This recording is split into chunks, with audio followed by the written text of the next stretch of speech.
খাবার খাওয়ার জন্য ডাকলো, বললো তোমার সাথেই খাবো, আর এদিকে নিজে একা খেয়ে শুয়ে পড়লো। হ্যাংলা কোথাকার। মা বলে না, চোর চুরি করে বড় গলায় কথা বলে। আমার কাছে মুখ গোমড়া করে দাঁড়িয়ে আছে, একসাথে তো খাবার খেতে গেল না, আবার একাই খেয়ে নিল আর রাগও দেখাচ্ছে। বাহ।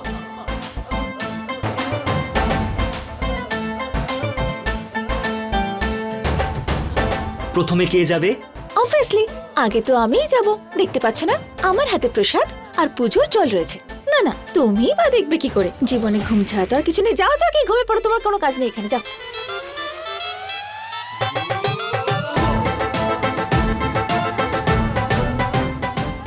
এ আমাকে কেন রাগ দেখাচ্ছে? হ্যাঁ, যখন ভুলও নিজেই করেছে।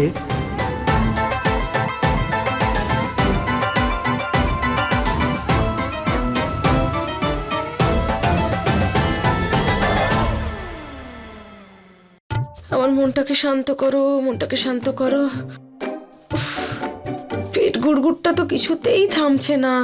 আরে বাবা, কথাটা তো হজমই হচ্ছে না, কি করি?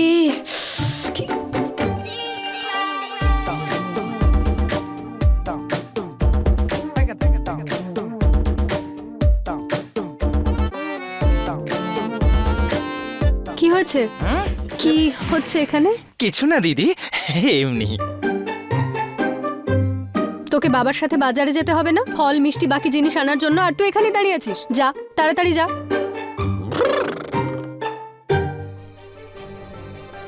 মামি, আপনি এখনো কিছু খাননি তাই না? কেউ তো কিছু দেয়নি। বৌমার বাপের বাড়িতে আছি তো, তাই কেউ কিছু বলছেই না। মামি, আপনি আমার বাপের বাড়িতে নন, পুজোতে আছেন।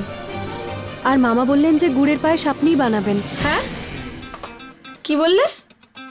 গুড়ের পায়েস আমি বানাবো? এই মোটর মুখটা না, কি যে বলি, আমাকেই বানাতে হবে।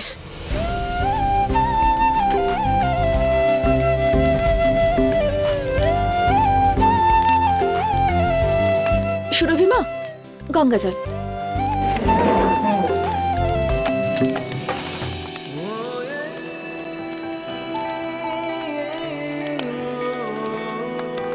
সুমনা যে জলটা এনেছে ওতে একটু গঙ্গা জল মেশা। হ্যাঁ, দিন সুরভিমা, আমি একটু সাহায্য করছি। আরে আমি করে নেব।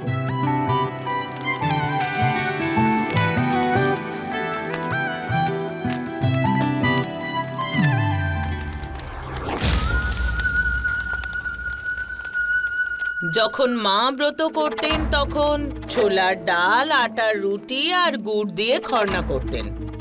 সেই নিয়মের যেন বদল না হয় ছোট। সব ঠিক হবে দিদি, তুমি চিন্তা করো না। আরে আরে আরে, কোথায় যাচ্ছিস তোরা? বড় মা, ওই আর ছোট খোকা, তোর এখানে কি কাজ? জিন্সের প্যান্ট পরে তুই ভোগ রান্না করবি? নে যা।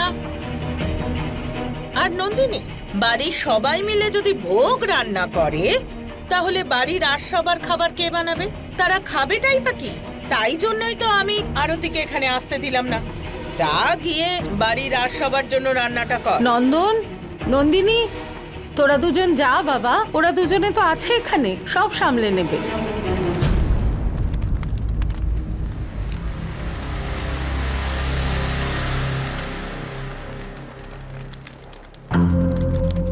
আরে অংশমান, আগুনের আঁচ একটু কম রাখুন, না হলে ডালটা পুড়ে যেতে পারে।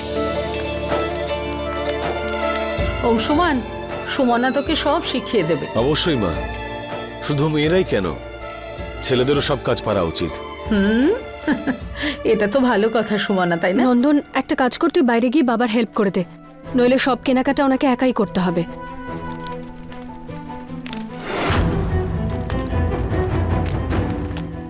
সুমনা ম্যাচিওর হতে বলেছে, এবার আমি ওর কাছে প্রমাণ করে দেব যে আমি অংশুমান দাদার মতনই ম্যাচিওর।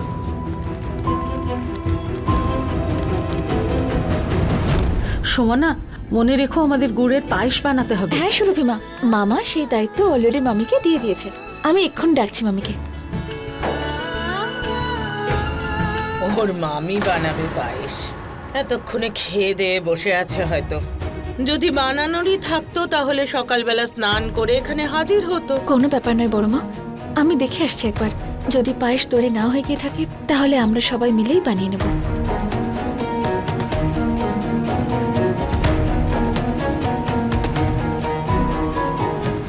আরে যতক্ষণ না পেট গুড়গুড় কমবে আমার মন কোনো কাজে লাগবেই না।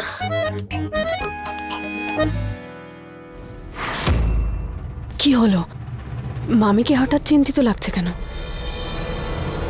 আমি তো বুঝতেই পারছি না ব্যাপারটা কি। সুমনার তো বিয়ে হচ্ছে অংশুমানের সাথে, আরো উপোস ভাঙছে নন্দনের চোখে। আচ্ছা এই মেয়েটা কি খেলা খেলছে দু ভাইয়ের সাথে? বুঝতে হবে, একটু দেখি গিয়ে। আমি উপায় পেয়ে গেছি পেট ঠিক হওয়ার। সোজা গিয়ে নন্দনকেই জিজ্ঞেস করি।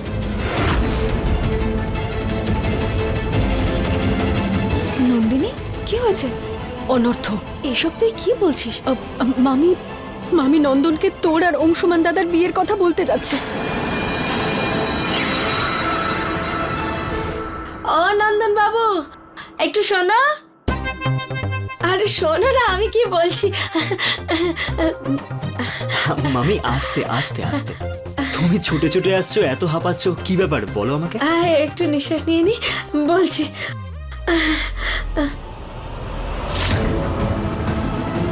কি ভাবছিস সুমনা?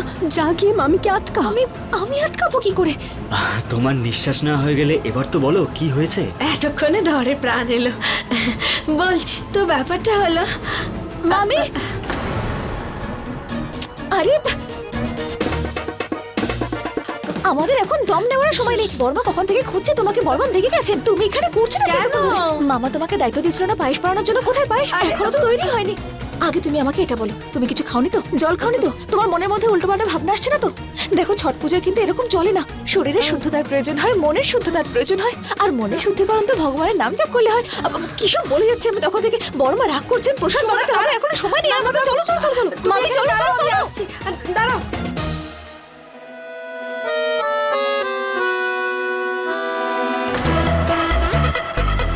কি নন্দিনী, কোথা থেকে আসিস তুই? পুরো পরিক্রমা করিস হ্যাঁ তুই?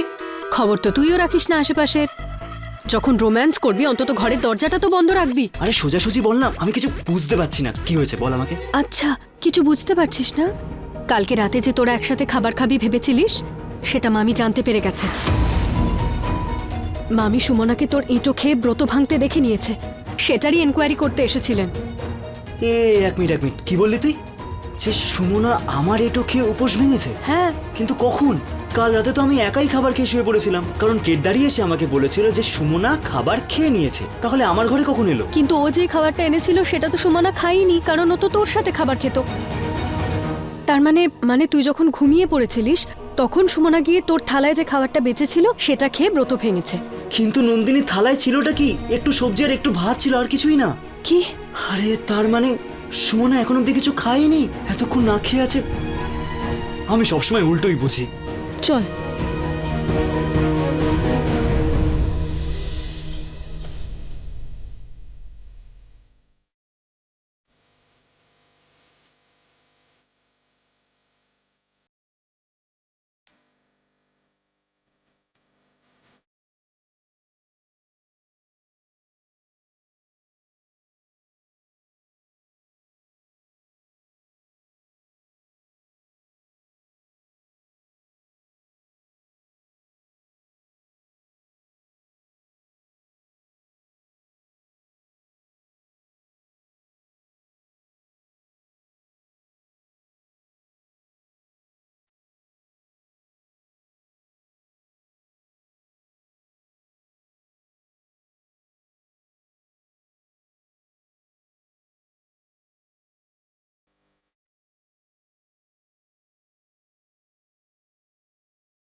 সুরভিমা, এই সমস্ত কিছু 9টা বাসনের 9টা জায়গায় কেন রাখা হয়? যেভাবে এখন 9টা বাসন রাখা হয়েছে সেই রকমই 9টা অর্ঘ্য সাজাতে হবে। আর তার জন্য 9টা মাটির বাসন, একটা অংশমানের ঠাকুরদার জন্য, একটা অংশমানের বাবার জন্য, আর বাকি 7টা আমার সন্তানদের জন্য। 7 সন্তান? কিন্তু সন্তান তো 3জনই আছে। ও সরি, আরতি দিদিকে নিয়ে তো 4জন সন্তানই হলো না সুরভিমা? শিখর আর সৌরভও তো আমার সন্তান। কিন্তু তাহলেও তো 6জন হলো। 7 নম্বর কে? ও হ্যাঁ, তাহলে তো গোনায় ভুল হয়ে গেছে আমার। এবার কি করব? এবার আর কি করা যায় সুরভিমা? 7 নম্বর সন্তান তুমি যে আছো।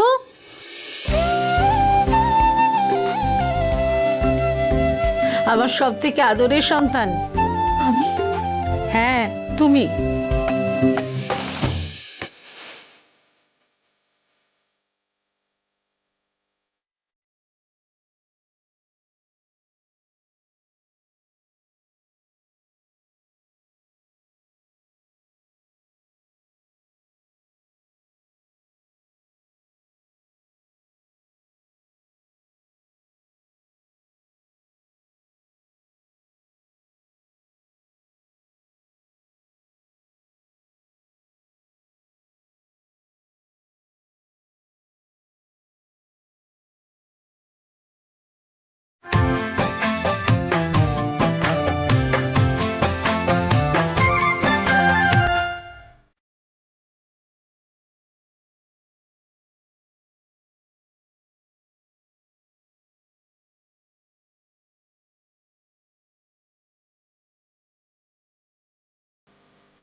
নন্দন, হ্যাঁ বিবি। দেখ কেউ ডাল নেবে তো।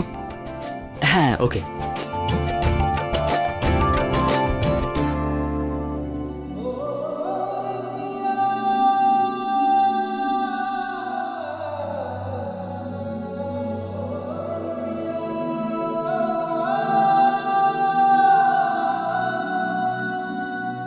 বলছি দাদা, হ্যাঁ? দেখুন না লুচি শেষ হয়ে গেছে, একটু নিয়ে আসুন না। এদিকে পায়েসও শেষ, চলুন নিয়ে আসছি। আচ্ছা চলুন, আমিও যাচ্ছি।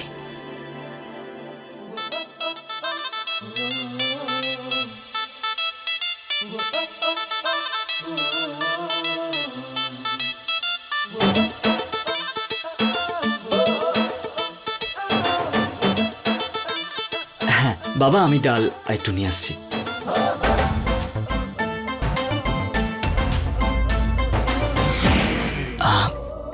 সুমনা, এবার তো তুমি আর রাগ করো না। আজ আমি তোমার সাথেই খাবার খাবো, আই প্রমিস। প্লিজ। কেউ একটু ভাত নিয়ে এসো তো এখানে। সুমনা শোনো।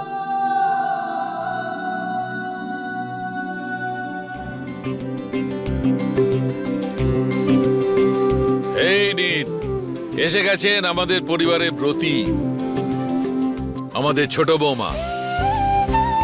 আপনারা সবাই ভালো করে ভোজন করবেন।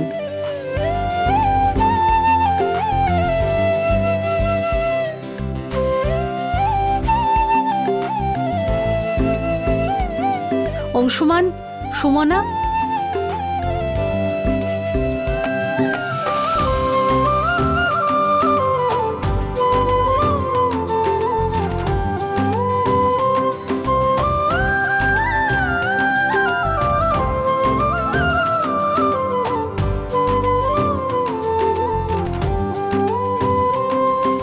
নাও খাও।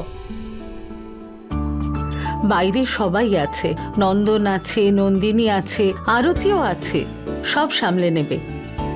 তোরা দুজন সারাদিন আমার সাথে ছিলি, আর কিচ্ছু না খেয়ে বেরিয়ে গেলি। মা সবাই চলে এসেছিল তাই। আরে বাবা, আমি নিজে দেখেছি, সবাই প্রসাদ পেয়েছে, সবাই খাচ্ছে, আর বাইরে তোদের বাবাও তো আছেন, সব সামলে নেবেন। তোরা দুজন শান্তি মতো তোদের উপোস ভঙ্গ কর, নে খা। হ্যাঁ মা। কাল সারাদিন অনেক কাজ থাকবে, বাইরেও দৌড়োদৌড়ি করতে হবে, ঘরেও কাজ থাকবে, অনেক ঠেকুয়া বানাতে হবে, প্যাড়া বানাতে হবে। কি সুমনা, তুমি ঠেকুয়া বানাতে পারো?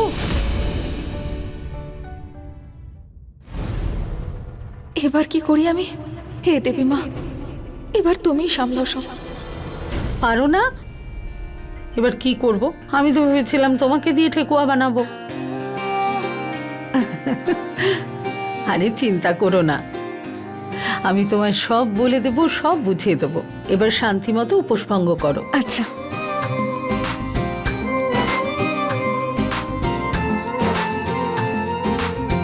নন্দন, হ্যাঁ মা। আয় বস।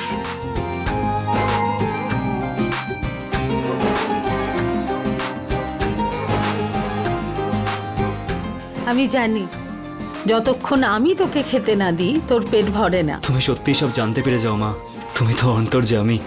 আমি মা, মারা এরকমই হয়, সন্তানদের সব কথা জানে।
হে ছট মাতা, হে সূর্যদেব, আমি কুশিয়ার ডালা নিয়ে অর্ঘ্য দিতে যাচ্ছি, তুমি সব মঙ্গল করো। অংশুমান আর নন্দন ডালা নিয়েছে, তুমি এদের দুজনের সঙ্গে সঙ্গে সবার মনস্কামনা পূর্ণ করো, আর সুমনাকে আমাদের বাড়ির বউ করো।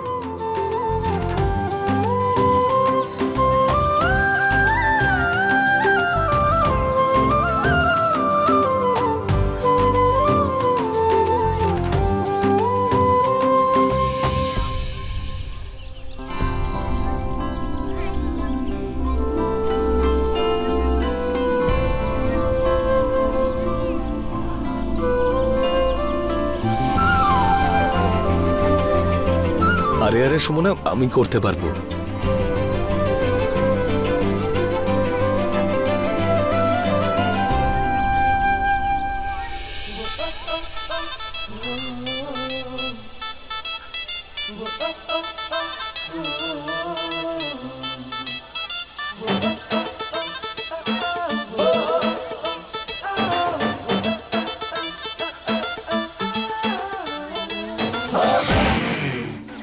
আমার সাহায্য না নিয়ে কিছু অন্তত করো মিস্টার নন্দন। সাহায্য তো একটা বাহানা মাত্র। ছট মায়ের কাছে তোমার জন্য যে প্রার্থনা করেছি, হ্যাঁ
থ্যাংক ইউ বিগ বি।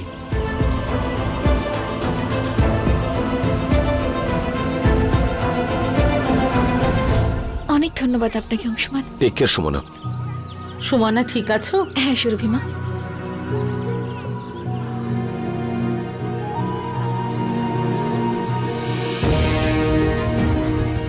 আমায় অংশমানকে আমার আর নন্দনের সম্পর্কে সত্যিটা জানাতেই হবে। এই জট এখন উনিই ছাড়াতে পারেন।